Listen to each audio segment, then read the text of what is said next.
Bonjour à tous et bienvenue pour cette dernière méditation matinale sur l'Épître aux Hébreux. Et oui, déjà, en tout cas c'est avec une grande joie que nous avons parcouru avec vous la richesse de cette lettre. Les versets que nous lisons aujourd'hui sont les suivants. Au verset 22 du chapitre 13, je vous invite, frères et sœurs, à faire bon accueil à ces paroles d'encouragement, car je vous ai écrit brièvement. Sachez que notre frère Timothée a été relâché. S'il vient assez tôt, j'irai vous voir avec lui. Saluez tous vos conducteurs ainsi que tous les saints. Ceux d'Italie vous saluent. Que la grâce soit avec vous tous. Même si l'auteur ne se nomme pas lui-même, il existe de forts arguments pour que cette lettre soit de Paul. Il parle de Timothée, en particulier, son plus proche collaborateur, et son désir de l'accompagner est si propre à l'apôtre Paul. On sait par ailleurs que Paul a séjourné en Italie et il y a même été emprisonné.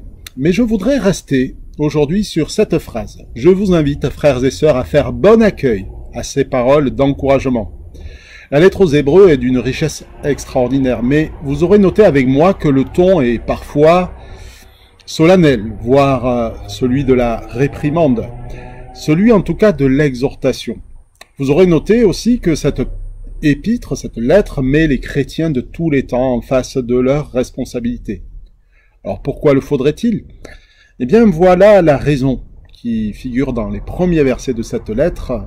À bien des reprises et de bien des manières, Dieu a parlé autrefois, nos ancêtres par les prophètes, et maintenant dans ces jours qui sont les derniers, il nous a parlé par le Fils. Il a fait de lui l'héritier de toutes choses et c'est aussi par lui qu'il a créé l'univers.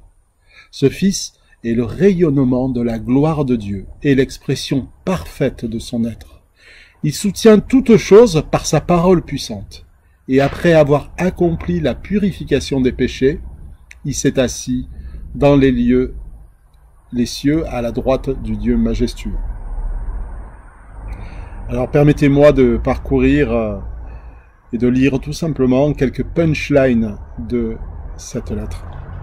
Puisqu'il en est ainsi, nous devons prendre encore plus au sérieux les enseignements que nous avons reçus afin de ne pas être entraînés à la dérive. Car Jésus, qui purifie les hommes de leurs péchés, et ceux qui sont ainsi purifiés, partagent la même humanité, et c'est pourquoi il n'a pas honte de les appeler ses frères et sœurs. Puisque ses disciples sont des êtres de chair et de sang, lui aussi, de la même façon, a partagé leurs conditions. Il l'a fait pour réduire à l'impuissance, par la mort, celui qui détenait le pouvoir de la mort, c'est-à-dire le diable, et pour délivrer tous ceux qui étaient réduits à l'esclavage leur vie durant par la peur de la mort. C'est pourquoi, frères et sœurs, vous qu'il a appelés à avoir part au bien céleste, fixez vos pensées sur Jésus, l'apôtre et le grand prêtre de la foi que nous reconnaissons comme vrai.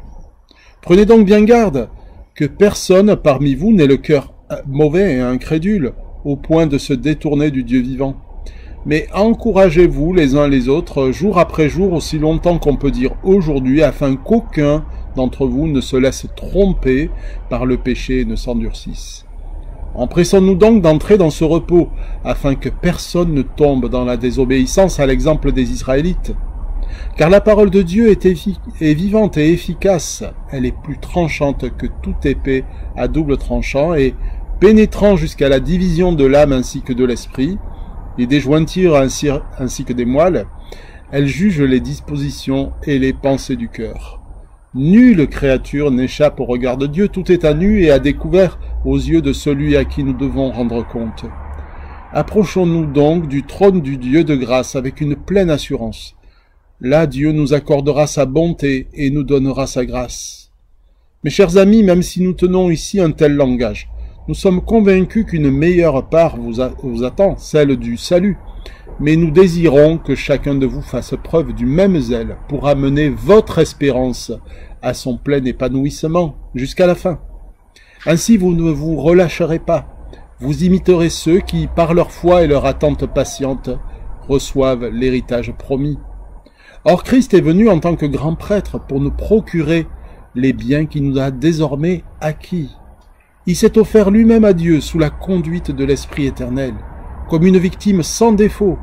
À combien plus forte raison, par conséquent, Son sang purifiera-t-il notre conscience des œuvres qui mènent à la mort, afin que nous servions le Dieu vivant? Et il viendra une seconde fois, non plus pour ôter les péchés, mais pour sauver ceux qui attendent de lui leur salut. Ainsi donc, frères et sœurs, nous avons une pleine liberté pour entrer dans le lieu très saint grâce au sang du sacrifice de Jésus. Restons fermement attachés à l'espérance que nous reconnaissons comme vraie, sans fléchir, car celui qui nous a fait les promesses est fidèle. Et veillons les uns sur les autres pour nous encourager mutuellement à l'amour et à la pratique du bien. Ne délaissons pas nos réunions, comme certains en ont pris l'habitude. Au contraire, encourageons-nous mutuellement, et cela d'autant plus que vous voyez s'approcher le jour du Seigneur. N'abandonnez donc pas votre assurance. Une grande récompense lui appartient, car il vous faut de la persévérance, afin qu'après avoir accompli la volonté de Dieu, vous obteniez ce qu'il a promis. La foi est une façon de posséder ce qu'on espère. C'est un moyen d'être sûr des réalités qu'on ne voit pas. Et c'est parce qu'ils ont eu cette foi que les hommes des temps passés ont été approuvés par Dieu. Dieu a approuvé tous ces gens à cause de leur foi. Et pourtant, aucun d'eux n'a reçu ce qui leur avait été promis. C'est que Dieu avait prévu quelque chose de meilleur pour nous.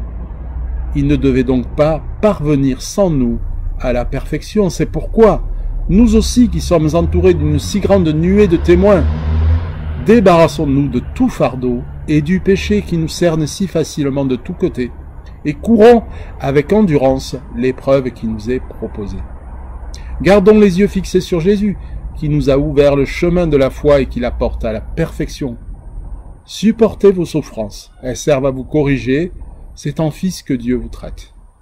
Certes, sur le moment, une correction ne semble pas être un sujet de joie, mais plutôt une cause de tristesse, mais par la suite, elle a pour fruit, chez ceux qui ont été ainsi formés, une vie juste vécue dans la paix. Faites tous vos efforts pour être en paix avec tout le monde, et cultivez la sainteté, sans laquelle nul ne verra le Seigneur. Veillez à ce que personne ne passe à côté de la grâce de Dieu, qu'aucune racine d'amertume ne pousse et ne cause du trouble en empoisonnant plusieurs d'entre vous. Non, vous, au contraire, vous vous êtes approchés de la montagne de Sion, de la cité du Dieu vivant, de la Jérusalem céleste et des milliers d'anges en fête. Vous vous êtes approchés de l'assemblée des premiers-nés de Dieu, dont les noms sont inscrits dans les cieux. Vous vous êtes approchés de Dieu, le juge de tous les hommes, et des esprits des justes, parvenus à la perfection.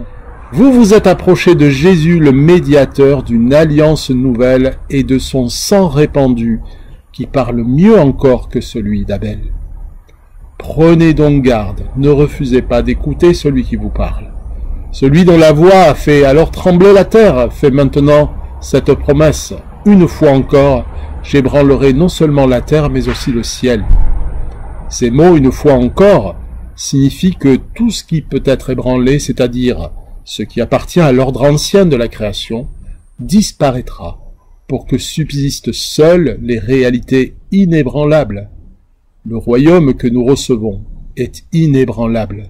Soyons donc reconnaissants et servons Dieu d'une manière qui lui soit agréable avec crainte et profond respect.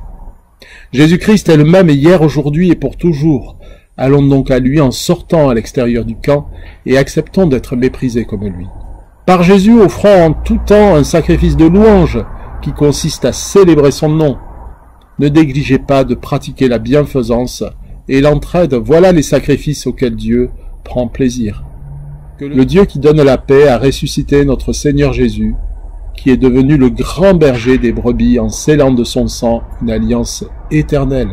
Que ce Dieu vous rende capable de faire le bien sous toutes ses formes, pour que vous accomplissiez sa volonté, qu'il réalise lui-même en nous, par Jésus-Christ, ce qui lui est agréable. À lui soit la gloire pour l'éternité. Amen.